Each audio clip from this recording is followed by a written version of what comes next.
네, 안녕하세요. 이번 시간에는 루터교 신학자인 토르라이프 보만이 굉장히 다양하게 연구를 정말 다방면으로 많이 해서 히브리적 사유와 그리스적 사유의 비교라는 책을 이렇게 냈는데, 이 책을 두 번째로 지난 시간 제1부 동적 사유와 정적 사유에서 히브리어 정지 동사의 동적 성격, 다음으로 두 번째 히브리어 상태 동사 및 성품 동사들의 동적 성격, 그리고 논리적 존재라는 부분을 읽고 나누겠습니다. 제가 이 일을 하는 이유는요, 제 이 재생 목록에도 설명을 해놨지만, 정말 과연 정통 교회가 헬라화된 것인가, 그리고 정통 교회들을 헬라화라고 비판하면서 자기들이 마치 히브리적인 사유를 한다고 하는 사람들이 정말 제대로 살펴봐야 될 연구들을 하고서 히브리적 사유를 자신들이 한다고 주장하는 것인지, 같이 한번 직접 한번 비교할 수 있는 시간이 되었으면 하는 바람으로 이렇게 나누게 되었습니다. 특별히 대표적인 예시로 제가 어떤 경험을 해서 이런 걸 또 하게 됐냐면, 로버트 하이들러라는 사람이 있는데요. 저 아는 분이 신학교를 갔다가 신학교도 그냥 나오고 뭐 성경적인 거대로 안 한다 이러면서 그냥 자기 혼자 선교사로 나갔는데, 추천해준 사람이 로버트 하이들러라는 사람의 책이었는데, 그 사람의 역사관이나 이런 걸 들어보니까 제 개인적으로는 너무 문제가 많더라고요. 그분이 히브리적 사유라고 비판하시는 분들이 사실은 헬라적인 사유를 갖고 히브리적 사유라면서 그냥 자기들의 어떻게 보면 자기들 마음대로 그냥 생각하거나 믿는 경우가 조금 있지 않을까, 혹시라도 그런 부분이 있지 않았으면 좋겠다 싶어서 직접 이렇게 나누게 되었습니다. 특히 이 토르라이프 보만의 책은요, 굉장히 연구를 정말 많이 하신 분이시기 때문에 제 개인적으로는 그렇게 생각을 하고 유익하리라고 생각을 하고 나눕니다. 두 번째, 히브리어 상태 동사 및 성품 동사들의 동적 성격. 위에 소개된 동사들과 함께 우리의 사유에 의하면 존재도 표현하는 상태 및 성품의 동사들이 특별히 분석되어야 한다. 이 모든 동사들이 우선 해당 상태와 성품들로 됨을 나타낸다는 것은 히브리어 또 다른 세모들의 특징이다. 좀 더 정확하게 말하면 여기에 들어있는 것은 무엇이다나 무엇이 되다도 아닌 제3의 동적인 것, 즉 작용함이다. 이것은 독일어의 레우츠텐이 밝다, 밝게 되다 뿐 아니라 밝게 작용한다, 빛을 발산시키다도 의미하는 것과 같다. 마찬가지로 펼치다도 동적 상태를 나타낸다. 이러한 경우에 우리가 동작 혹은 상태에 들어가는 의미와 그 동작 혹은 상태가 지속되는 의미 사이를 구별하는 것은 이 개념의 기본 사상에 적합하지 않다. 블레이크, 드라이버, 브루스틴의 동사 목록에서 몇 가지 예를 취해보자. 아네프, 노하게 되다, 노해 있다, 성을 내고 있다. 올, 밝게 되다, 밝다, 빛을 발하다. 아락, 길게 되다, 길다, 까발, 강하게, 힘있게 되다, 강하다, 힘있다. 가달, 크게 되다, 크다. 작한, 늙게 되다, 늙다. 하작, 견고하게, 강하게 되다, 견고하다, 강하다. 학함, 현명하게 되다, 현명하다. 타할, 타허, 깨끗하게 되다, 깨끗하다. 야레, 무서워지다, 무섭다, 두려워지다, 두려워하다. 카베드, 어렵게 되다, 어렵다. 마라드, 반항적이 되다, 반항적이다, 반항하다. 마랄, 괴롭게 되다, 괴롭다. 마샬, 지배자가 되다, 지배자이다, 지배하다.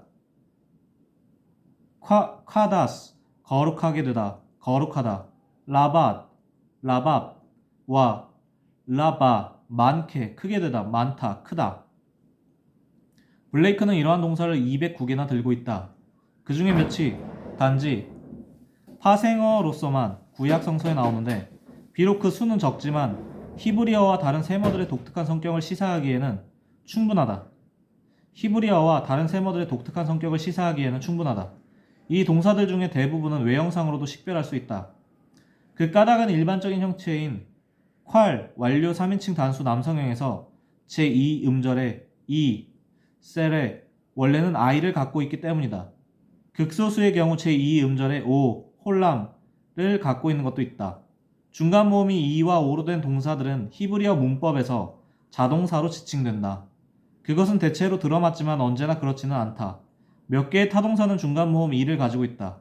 가령 I have, 사랑하다, shane, 쉔에, 싸네, san입니다. 미워하다, 야뢰, 두려워하다, 쉐마, 듣다, 멜, 가득 차게 되다, 가득하다, 채우다.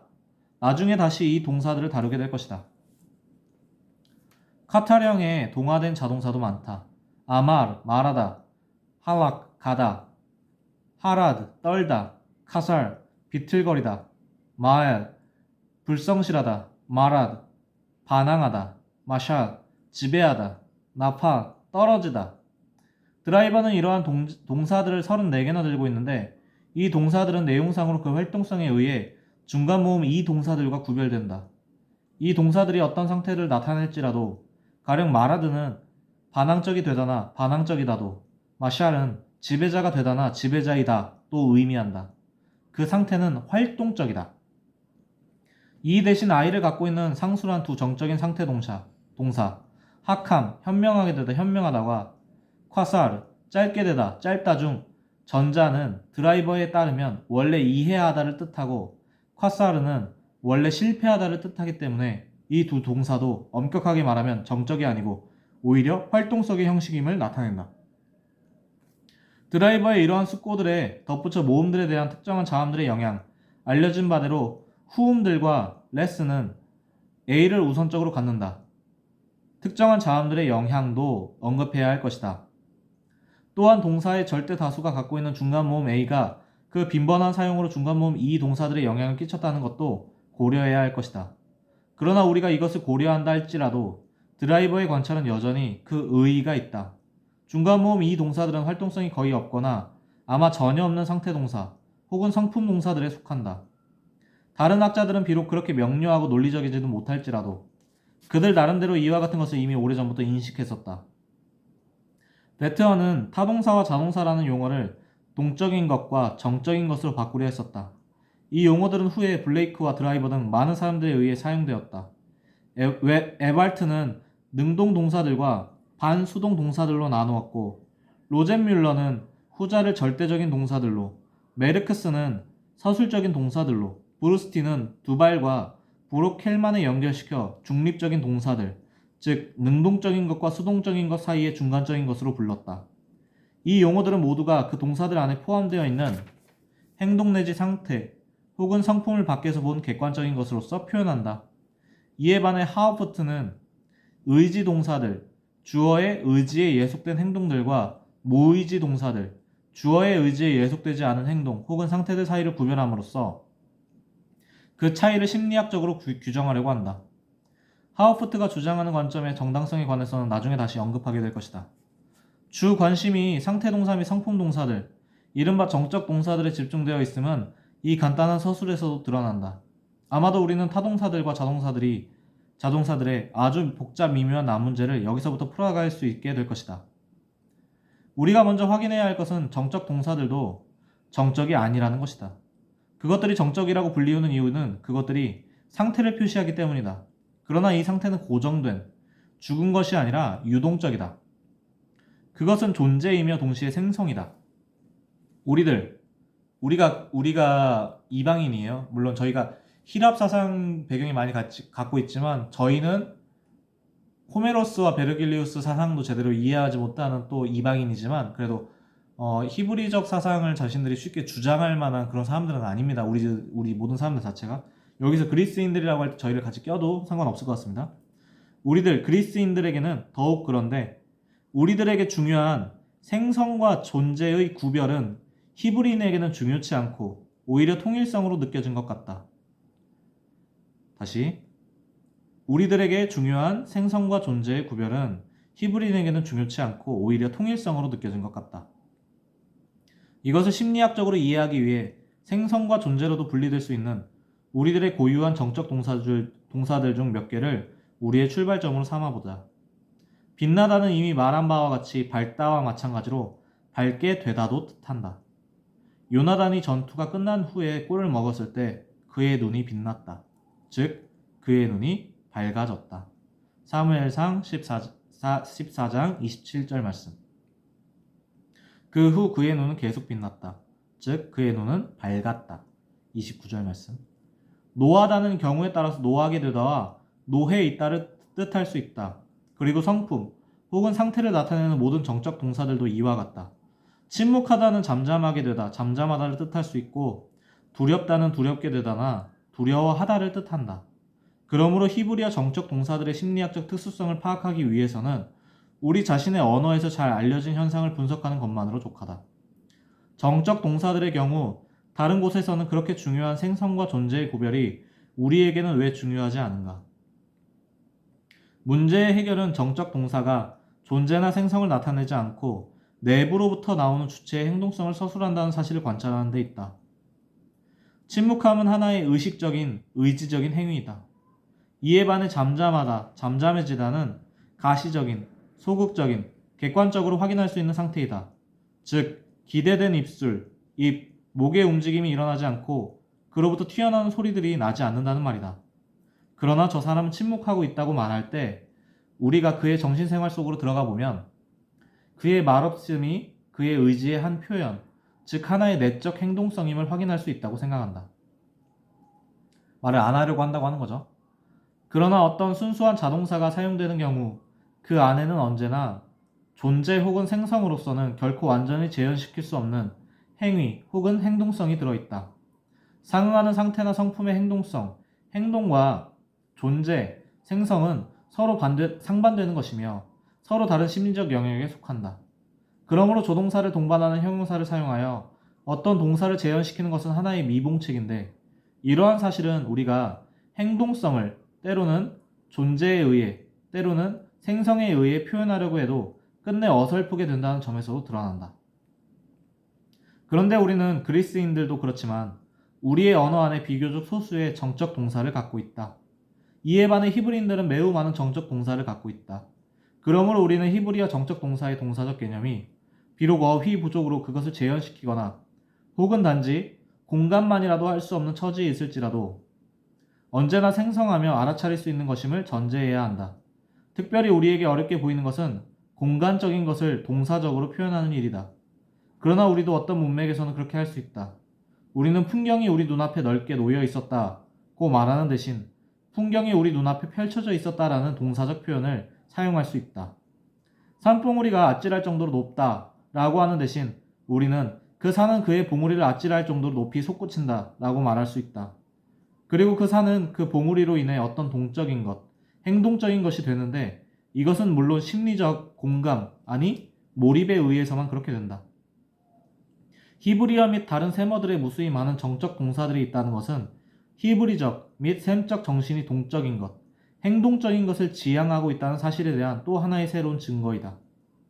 그의 대상에 대한 어떤 행동의 관계, 타동적, 자동적은 관계는 히브리적 감성에 따르면 우리의 이해와는 다른 의미를 가지고 있음이 분명하고 동사 안에 포함되어 있는 행동성의 정도와 성질은 분명히 그 이상을 헤아린다.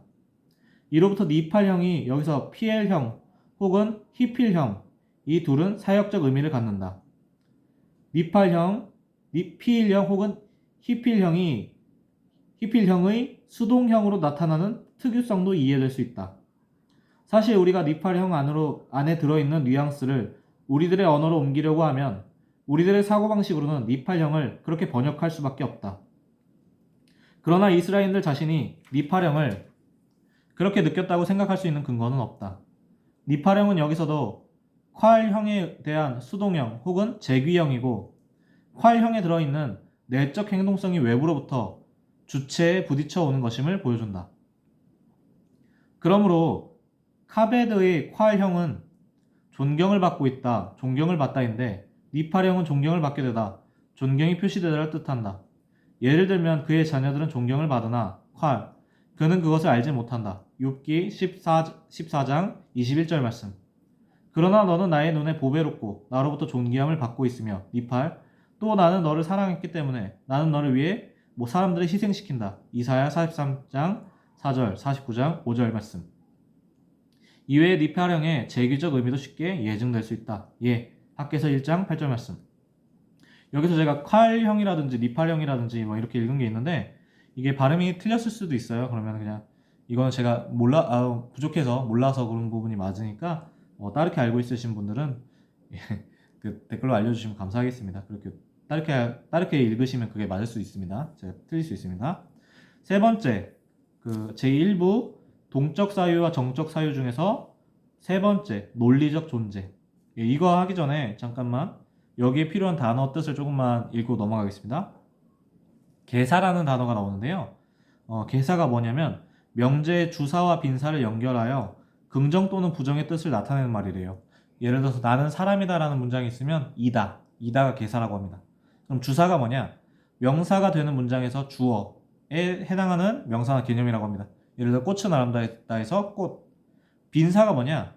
명제에서 주사에 결합되어 그것을 규정하는 개념이래요. 예를 들어 개는 동물이다 해서 동물, 하늘은 높다 해서 높다.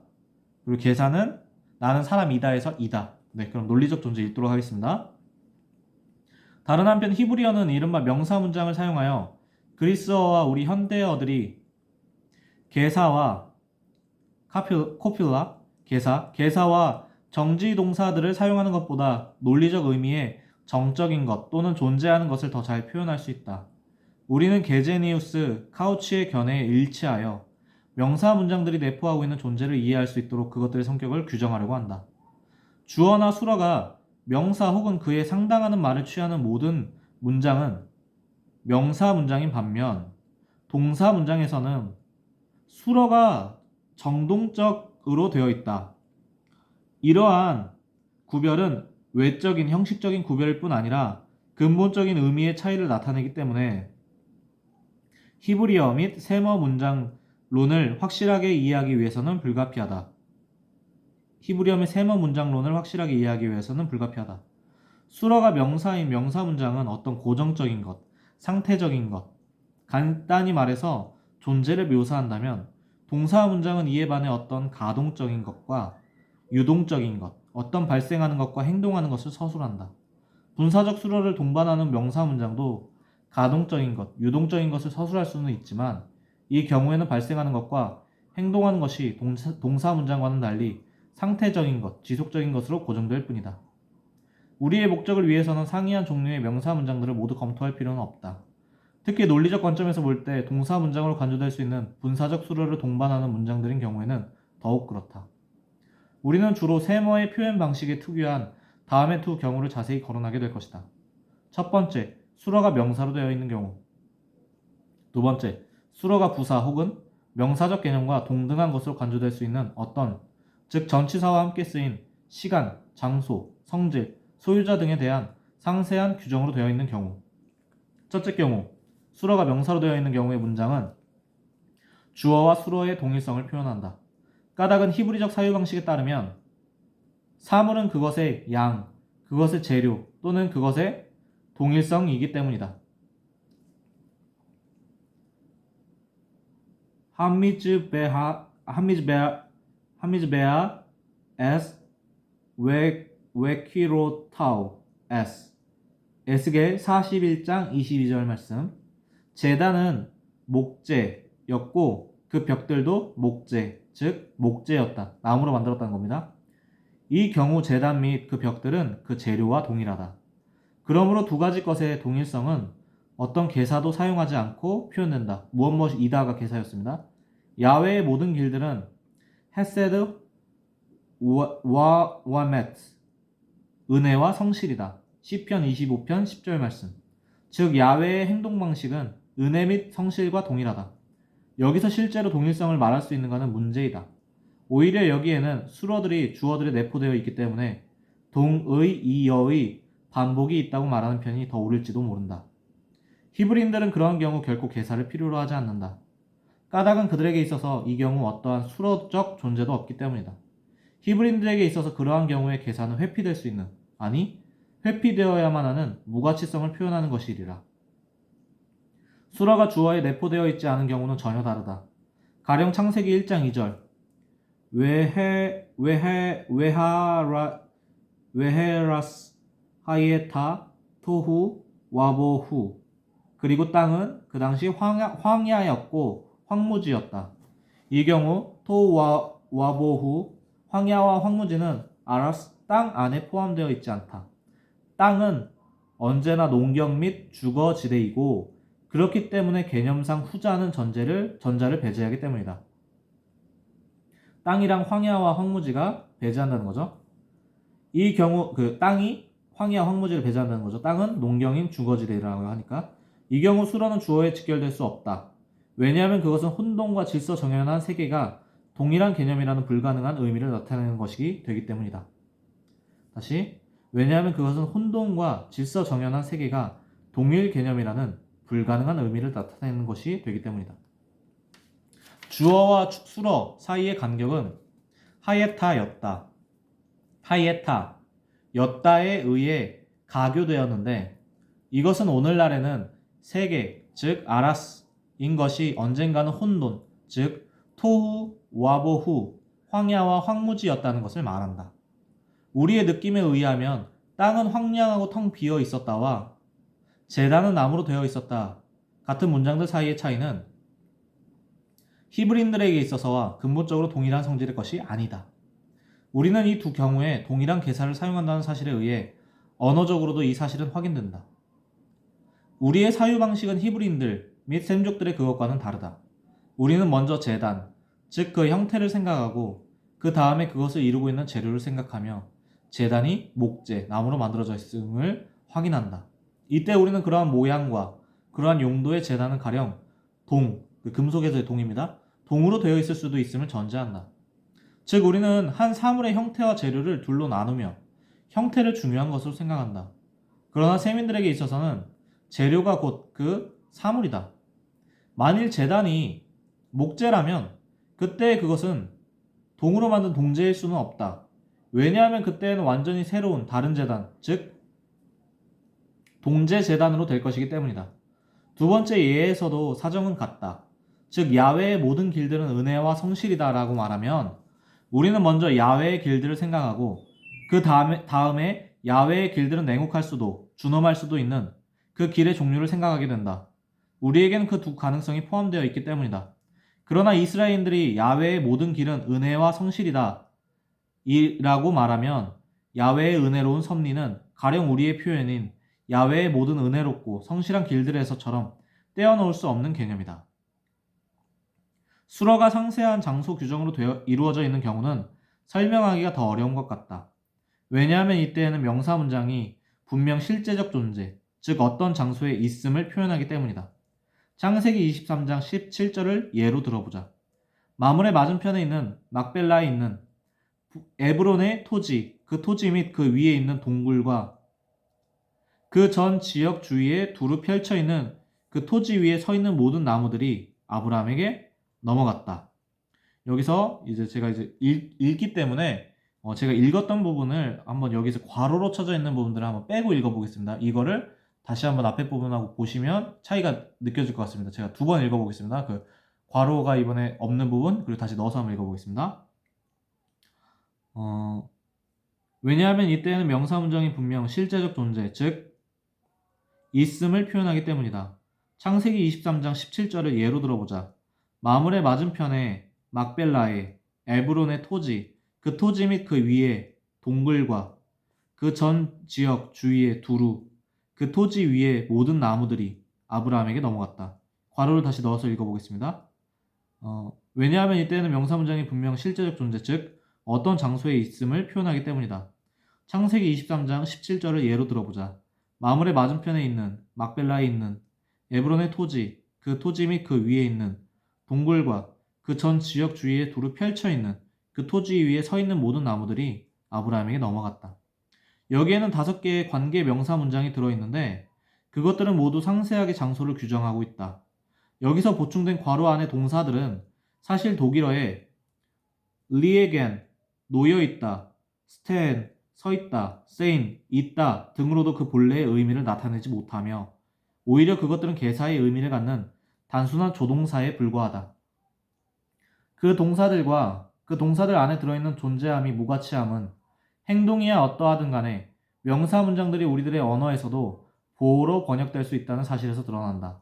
가령 마물의 맞은편, 막벨라의 에브론의 토지, 그 토지와 그 위의 동굴과 그 전 지역 주변의 토지 위의 모든 나무들이 아브라함에게 넘어갔다. 이스라엘에게 있어서 한 사물이 장소에 있음은 우리들이 생각하는 있음이 아니다. 그것은 단지 사물과 그 장소 사이의 어떤 예속성을 나타낼 뿐이며 그렇기 때문에 양자의 관계는 소유격에 의해서도 표현될 수 있다. 이 예는 창세기 2장 11절부터 12절에서 볼 수 있다. 비손강은 하윌라 온 땅을 둘러싸고 있는데 아사르삼, 하자합, 우자합, 하아라스, 하히, 톱. 죄송합니다. 거기에는 금이 있고 입고에서 괄호입니다. 이 땅의 금은 순수 괄호치고 하다. 즉 어떤 장소에 있는 금은 그 장소의 금과 같은 것이다. 명사 문장과 부가적인 표현 사이의 구별은 개념상의 중요성을 갖지 않으며 오히려 문법적, 문체적인 것이다. 보다 완전한 표현을 하려는 욕구가 어떤 경우에는 명사 문장을 요구하기 때문이다. 상수란 명사 문장들의 정의, 즉 이 문장들은 분사적 수로를 가진 명사 문장들을 제외하고는 어떤 고정적인 것, 상태적인 것, 간단히 말해 어떤 존재를 나타낸다는 것은 그리스인들과 유럽인들의 관점에서 내려진 것이다. 저희라고 봐도 좋습니다. 히브리적 느낌에 의하면 명사 문장들은 단지 부가어적 예속성을 표현할 뿐이다. 이스라엘인들에게 있어서 존재란 말이 나타내는 기본 사실이 무엇인가는 다음 하야 동사의 분석에서 드러날 것이다. 네, 다음이 네 번째, 그러니까 첫 번째 제1부 동적 사유와 정적 사유라는 이 제1부 안에 있는 네 번째 하야 동사의 존재인데요. 하야 동사 같은 경우에는 좀 굉장히 중요한 역할을 할 것 같습니다. 그래서 다음이 좀 되게 핵심적인 부분 중에 하나를 이 책에서 핵심적인 그 내용 중에 하나를 또 담고 있다고 생각을 해주셔도 좋을 것 같습니다. 네, 감사합니다. 그럼 또 다음에 뵙겠습니다. 감사합니다.